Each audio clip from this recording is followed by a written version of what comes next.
Hey, welcome back, everyone, from All-Star break. We got Cardo Dudley Jr. I'm Wilson Tarpe Jr. The Wizards host the Pacers on back-to-back nights, starting with this evening. The season series between these two teams is tied at one apiece. So by the end of Friday night's game, we'll know who won this year's season series.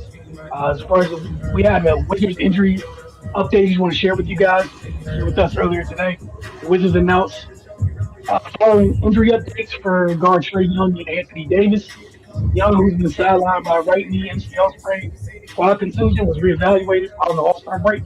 Has progressed positively. He will ramp up his on-court activities. Further updates will be provided within a week. Davis, who is out with ligament damage in his left hand, was reevaluated by Dr. Stephen Shin of Cedars-Sinai Medical Center in LA and is progressing as expected. Davis has not been cleared for basketball activity. He will be re-evaluated in 2 weeks, and further updates will be provided as appropriate.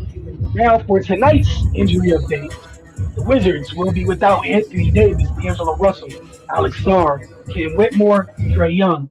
The Pacers will be missing Johnny Furphy, Pascal Siakam, Obi Toppin, Ezekiel Zubac, TJ McConnell, uh, and TJ McConnell was a late scratch. Earlier today, he was questionable. A little while ago, we got the emails for tonight, and he's indeed out for tonight's game. So, Cardell, as always, what are the keys to tonight's game?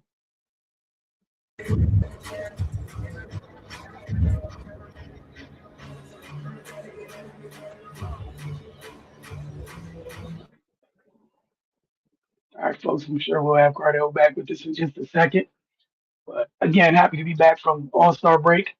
Um, got back to back games tonight. Then I think they host, I want to say Charlotte on Sunday. When they play on Sunday, we had a nice little break too, so still getting back into the swing of things. The Wizards host Charlotte on Sunday evening. So three straight games in quick succession here for the Washington Wizards. Um, and so looking forward to getting to it. I know if you guys have been paying attention to some of the NBA news, NBA is trying to figure out this whole what is it? Came out today, this whole anti-taking thing or whatnot. So it's I think right now there's just throwing around concepts and thoughts, ideas at this point. Something becomes legit.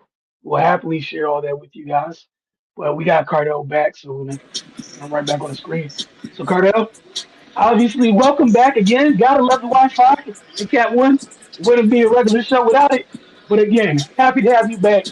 Keys to the game. What you got for us? Yeah, man. We all know what's at stake as far as both teams. Both teams going forward in second half, second half of the season. The main thing, just seeing improvement from the Wizards, man. Um, contrary to what people believe, a lot of these young Wizards are playing for a lot. They stay not just with this team, but they stay with the rest of the league, so to speak, man. So, everybody kind of got to understand of what's coming. They still playing for something. You know what I mean? So, but with that being said, focusing on tonight, with all the injuries, it start with Andrew Nemhard, man.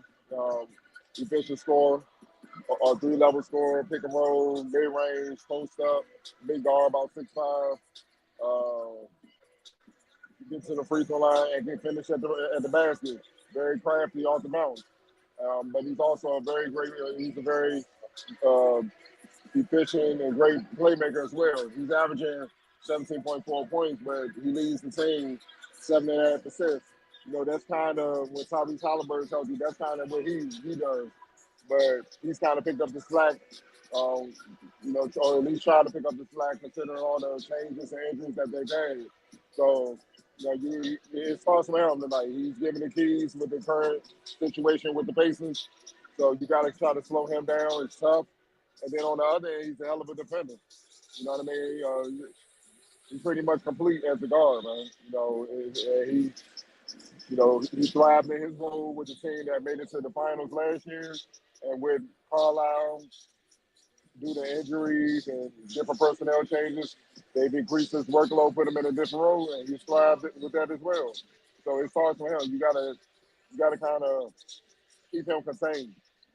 I expect him to see a lot of body thrown on him, but It's nothing he hasn't seen before. You know what I mean? Obviously making it to the finals and being a big pivotal piece for the Pacers.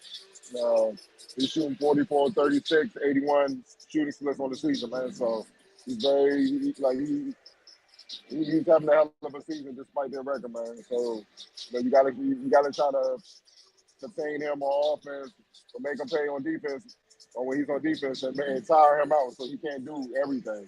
You know what I mean? And you're gonna see if that works as far as doing those things on both ends and the pace that the Wizards have. You said TJ McConnell was out, right?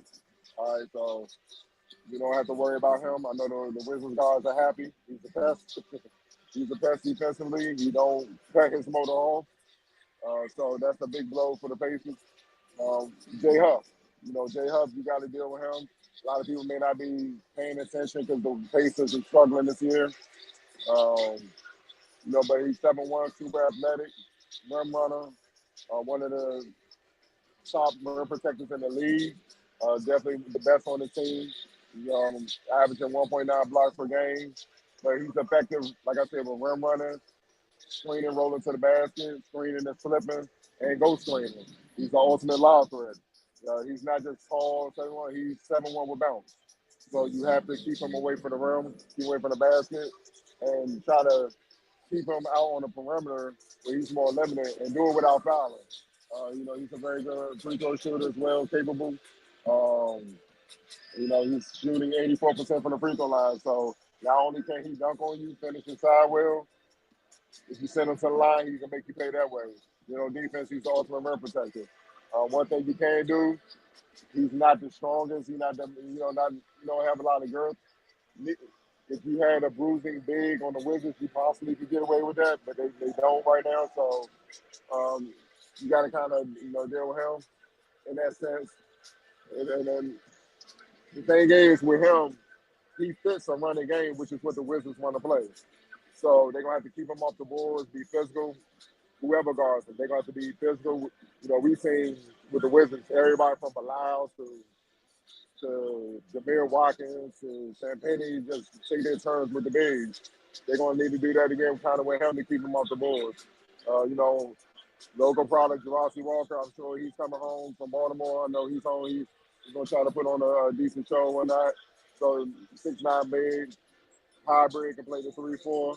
Still trying to prove himself in this league. Athletic, strong, can do a number of things, man. So, um, just a matter of that, man. But the Wizards do what they should do, execute on offense, take good shots. Like we always say, don't turn the ball over. Don't turn the ball over. Let me say it again. Don't turn the ball over. And then defensively, be on the string and stay connected. You might not start the second half off with a win, even though certain people may not want that to be the case. But why not? For the players' sake, I'm thinking from the players' standpoint, they got to come out here and compete. Why not start off with a win and make it happen? Yeah, hey, look, no argument for me there. Like you said, we all know what's in play. There's a pick they have to, they're incentivized to keep.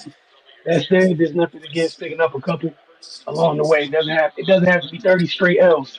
Because again, it's a lottery system. It guarantees you nothing but a bounce of the ping pong ball. So there's nothing wrong with picking up a couple on the way. Like you said with Jay Huff, I'm happy that you took the time to explain to folks exactly how he helps the Pacers because most of the time with Jay Huff on social media, all you see is like the jokes about him only having one dunk package because he always reverse dunking. That's all he's doing. But he He hey just did man. a 720. He just did a 720 in warm up casually. So he has more than one help package. So again, Nemlor, Huff, and we'll see because obviously both teams we know what they're both at. But I'm with you. I just want get the competitive juices that we accidentally got this past weekend. I would like to keep that going forward over the next 30. I know the outcomes, that's another discussion, whatnot, but if I get at least 2 to 3 quarters of competitive basketball, I'll be at peace. But as always, we're happy to be back. Thank you guys for joining us for pregame. We'll get up with you guys a little bit later this evening after the game for Wizards Outlook. Don't forget, feel free to share your comments and thoughts in the comment section during Outlook. We'll put them up on the screen and respond to you guys there. So for Cardo and myself, y'all enjoy the night game.